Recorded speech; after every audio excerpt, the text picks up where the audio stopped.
good, y'all? We are back on the YouTube. First things first, I just kind of want to update you guys on my life and what I'm doing right now. I've updated you guys in previous videos, but for people who don't know, I completed my undergrad at PLU, and I still have one more year of eligibility left, so I'm transferring to a school in Alabama called Faulkner University, and I'm getting my master's degree down there, and I'm going to be playing down there for my last year of eligibility. I just moved back home, so in 2 weeks, I'm going to then move to Alabama. So I'm driving across the country with my family to move into my new school and start things down there. The drive is going to take, I think, about like 4 or 5 days. So that's going to be happening in about a week and a couple of days now.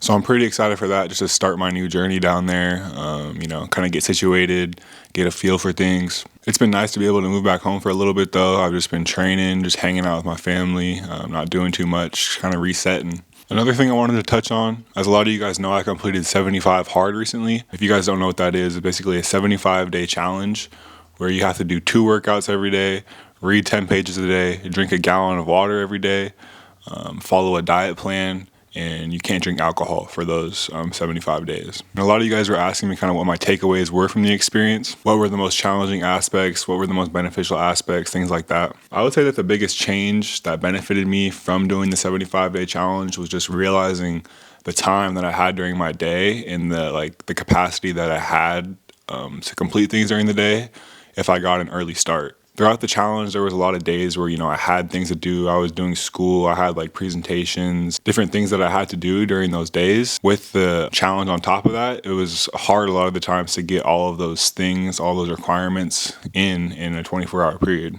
So the biggest thing that I kind of took away was starting your day early and getting things that you need to do done as soon as you possibly can. And the only real downside of the challenge was as it progressed, probably around day 30 or so, I more felt like I was doing the workouts and the reading and following the diet really just to mark it off kind of a box, and rather than, actually doing it for the benefits that it would provide. So, I do kind of feel like my intensity during workouts and things like that and my concentration while reading kind of wavered a little bit, because I would just be doing it to, mark it off my checklist rather than actually doing it to, get something productive done during the workouts or actually learn something from my reading. And I feel like this is the case for a lot of things, when you do something so many times, it becomes habit. For example, like a 9-to-5 job, you're working that every day for however many days. It becomes monotonous, and you kind of don't really need that same brain power to, complete tasks and do things like that. So I guess for me, it was important to realize why I was doing these things to check these boxes rather than just checking the boxes, I also recently asked you guys on my Instagram to ask me questions, just general questions that you guys had. So I want to get to those and answer those as well. So the first one is from Parker Ross, and he said, "Have you ever dealt with a lack of confidence with basketball?" Short answer, yes. I feel like every basketball player has dealt with lack of confidence at some point in their career. I dealt with this most my freshman and sophomore year of college when I got into the program and I realized that I wasn't the best one there. And, I had a lot of work to do to actually get on the court and see significant playing time. This is definitely when my confidence wavered the most. And I think with confidence, the biggest thing that people don't realize is that when you get to a certain point, the game is more mental than it is physical. You become your thoughts on the court. So if you're having negative thoughts, negative things are going to happen on the court.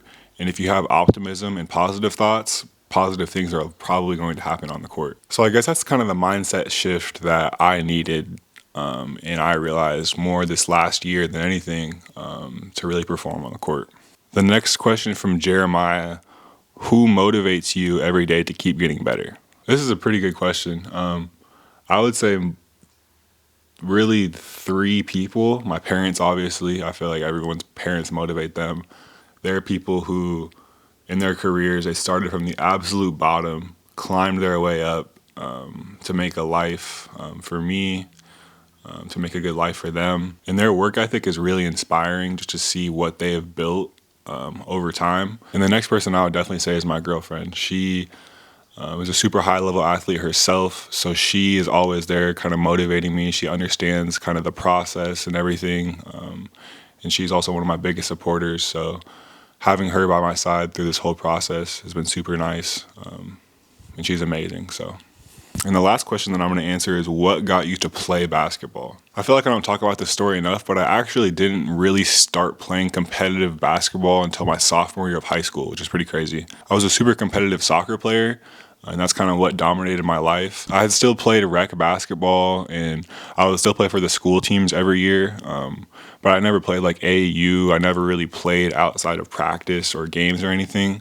But my sophomore year is when things really started clicking for me as far as basketball. I hit a crazy growth spurt. I was about like 6'4", I want to say. And the game just really started slowing down for me. I was having pretty good games, and I realized that my potential in basketball would probably take me a lot farther than my potential would in soccer.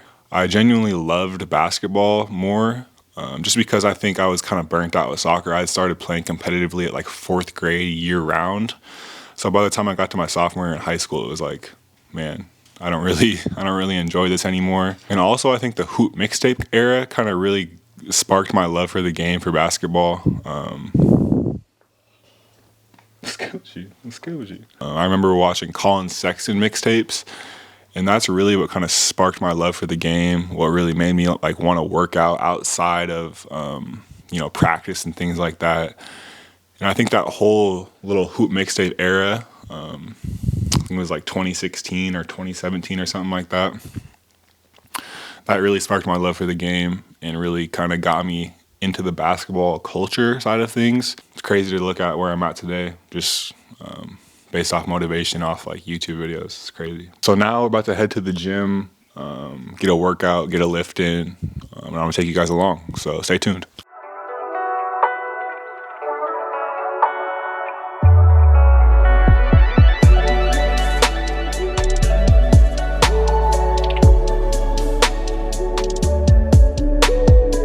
I don't have access to my school gym anymore because I graduated. So we're at LA Fitness now. About to get this working. Got to get my greens, my pre-workout greens.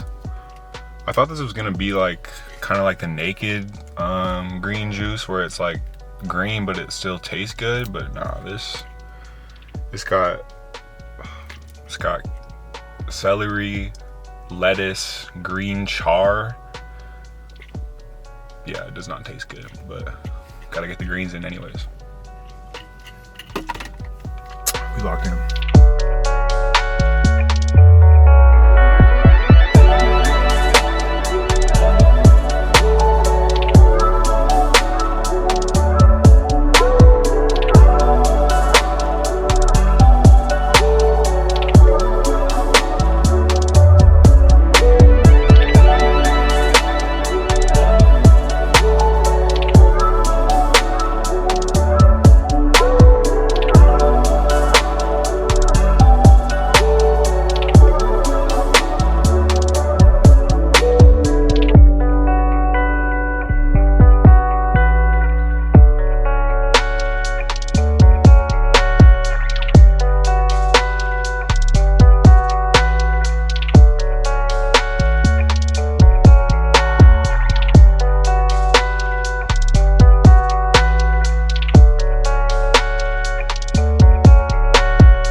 So for my workouts, I like to start out with like some dynamic warm-up. So you guys saw like the band work to get my hips activated. And then I'll move into conditioning and ball handling. I try to incorporate my conditioning into my ball handling so I don't have to run lines and stuff like that, because I feel like when you're alone, it's really hard to push yourself by just running. But ball handling, I can mentally switch that mode to really push myself and get my heart rate really high, which is in turn gonna help my cardio. So today I just have ball handling and shooting for my workout. So I'm gonna move into a shooting portion, working on shots off the dribble, working on shots off the catch, off the move, things like that. And then after that, I'll move into my lift. These past couple of weeks, I've been rehabbing my hamstring. I strained it. I'm not really sure what I did because I never really saw like a doctor or anything, but I've been wearing this compression sleeve to help like alleviate pain and stuff, but I'm slowly working back into full speed. I just can't really do finishing and stuff right now because I can't really jump off this leg. Well, I can, but it's just gonna lead to, a longer recovery because it kind of flares up whenever I jump. So yeah, I'm just gonna do some shooting and stuff. And then I'm gonna move into my lift, which is actually hamstrings. I'm just gonna move really lightweight, just kind of build the strength back up in the hamstring so I don't re-injure it.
Alright y'all, just finished up the workout. It was pretty light, pretty low impact just because I'm trying to be mindful of my hamstring. I don't want to, re-injure it or anything.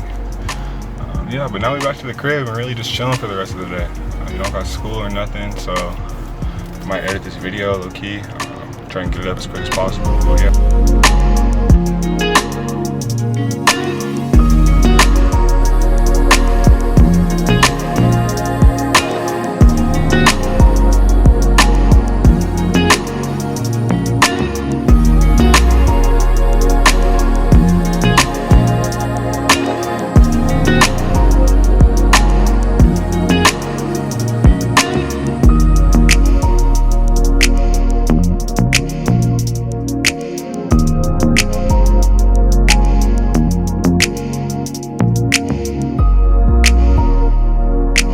Alright you guys, that's it for the video today. I'm pretty much chilling the rest of the night, not doing too much. So I hope you guys got a good sense of what my off season is kind of looking like so far in my daily routine. Hopefully you took some stuff that you can implement into your own routine. Appreciate you guys' support, appreciate you guys watching. I'll catch you in the next one.